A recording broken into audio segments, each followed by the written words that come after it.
Bible. La Bible.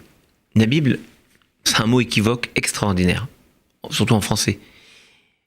Et en hébreu, quand on dit Torah, ça veut dire quoi? Torah, ça veut dire une loi. Torah achat yelachem, il y aura une seule loi pour vous. Mais Torah, c'est en même temps l'ensemble de la Bible, c'est-à-dire tous les livres de la Bible. Mais en même temps, au quotidien, la Torah, ce sont les 5 premiers livres de la Torah.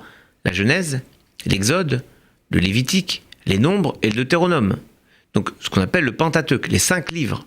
Donc, avec le même mot, on a plusieurs réalités. En réalité, la Bible, c'est la matrice du monde. Le Midrash dit que Dieu a regardé la Torah, la Bible, et a créé le monde. Non pas qu'il a écrit la Torah ensuite pour utiliser, pour faire vivre le monde. Il a regardé la Torah et il a créé le monde. Comme si la Torah était le mode d'emploi du monde.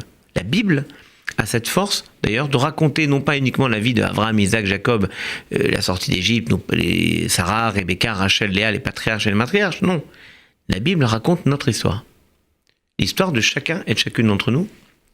Et je dirais même qu'il y a une grandeur, une force à essayer de trouver où existe le verset, le passage qui nous concerne directement, qui se rattache à nous, qui nous rattache au texte, et où il se trouve. Et même si on ne le trouve pas, notre histoire se trouve dans les interstices du texte, dans ce qu'on appelle les pleins et les déliés du texte. Il y a des versets dans la Bible qui sont immédiatement à la suite des autres, et il y a d'autres versets où il y a un blanc du texte. Et il y a même d'autres passages dans la Bible, notamment le passage des 10 commandements, ou le passage de la paracha Azinu, ou le passage de la mer Rouge, qui sont des passages où on a vraiment le sentiment qu'il y a des blancs sur le parchemin, comme si nos vies étaient là.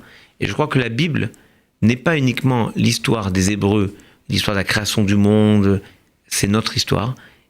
Et dans ces blancs, nous avons encore une page à écrire. C'est cette page-là qui est probablement la plus belle.